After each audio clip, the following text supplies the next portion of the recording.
Okay, so I know that last week I said I was going to be bringing you a head-to-head test between the Sigma 35mm f1.2 and the 1.4 version, but something has come up in the meantime and I need to talk about it. A few days ago, SonyAlphaRumors.com announced that one of their credible sources had provided them with some leaked specs of the upcoming Sony A7IV, which is still yet to be officially announced by Sony. Subscribers to the channel will know that I am an avid Sony A7III user myself, so this news is pretty exciting for me.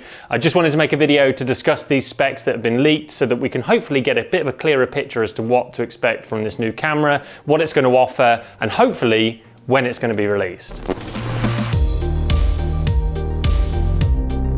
So the first thing that they announce on this leaked spec sheet is that the A7 Mark IV is going to be of a very similar style and design to the existing A7 Mark III. Big fucking surprise. However, it has been hinted that it's going to be a slightly larger size. So this might mean that it's going to be more comfortable for people with bigger hands. Air boobies.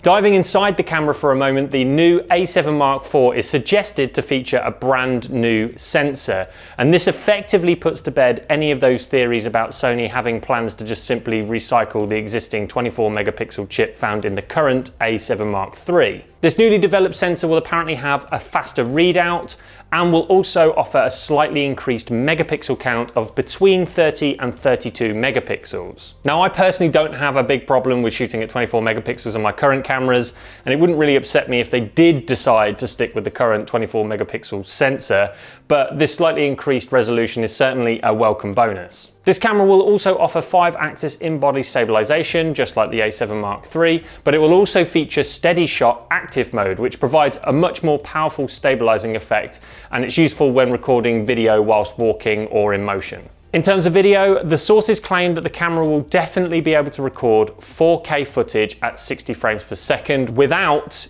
any overheating problems, which has been a bit of an issue for releases like the Canon R5 and the R6, as well as the Fuji X-T4. So this is definitely very good news and a huge advantage for Sony if they have finally got a handle on this problem. The EVF will apparently be receiving a slight upgrade too, and will have a resolution of 3.69 million dots compared to the 2.36 million dots of the current Mark III's EVF. Now, although this sounds like good news, and it is, I know some of you who may have been following the rumors about this camera quite closely for a while now, you might feel a little bit robbed, and that's because originally it was anticipated that the A7 Mark IV would inherit the 5.76 million dot EVF from the current A7R Mark IV, but apparently no such luck.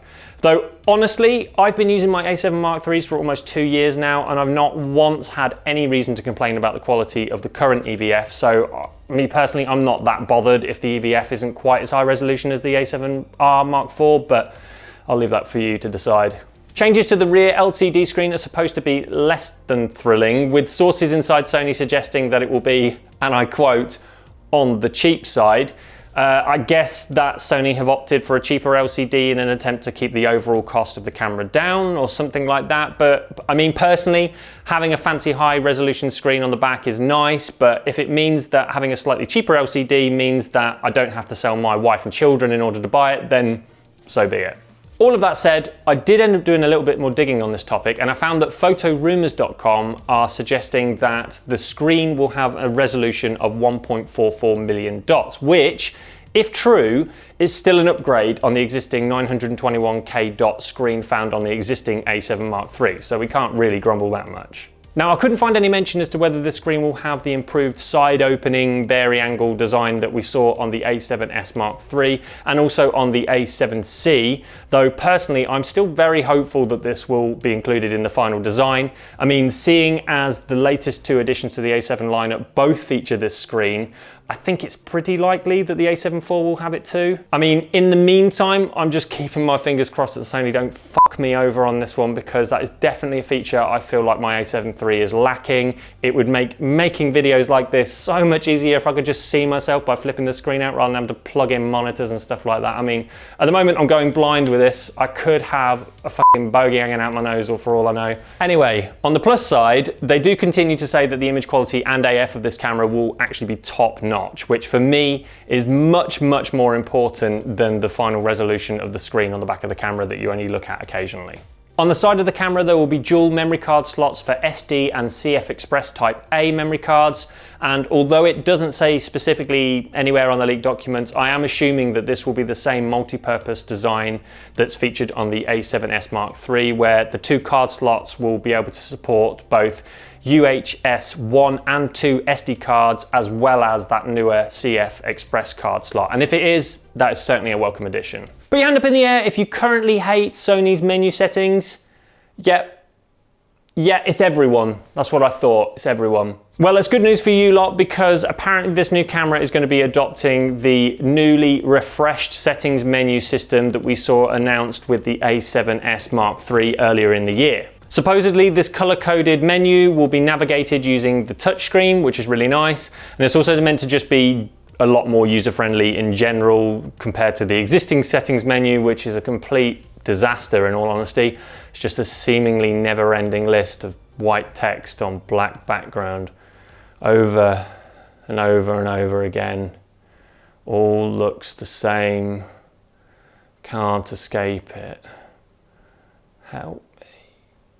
So how much will it cost? Well, SonyAlphaRumors.com is suggesting that it will be within the region of $2,499. So I'm guessing that would translate to around £2,299-ish. So if that's true, this will make it $500 more expensive than the A7 Mark III was at launch. So with what we know so far, is this camera going to be worth that price hike? Well, it's definitely way too early to tell at the moment. I think, to be honest, the way to look at it is if these features are like a nice little appetizer, then I'm definitely going to want to know what the main course is before I start tucking my napkin neatly into my collar, picking up the cutlery and banging it loudly on the table saying, "Feed me!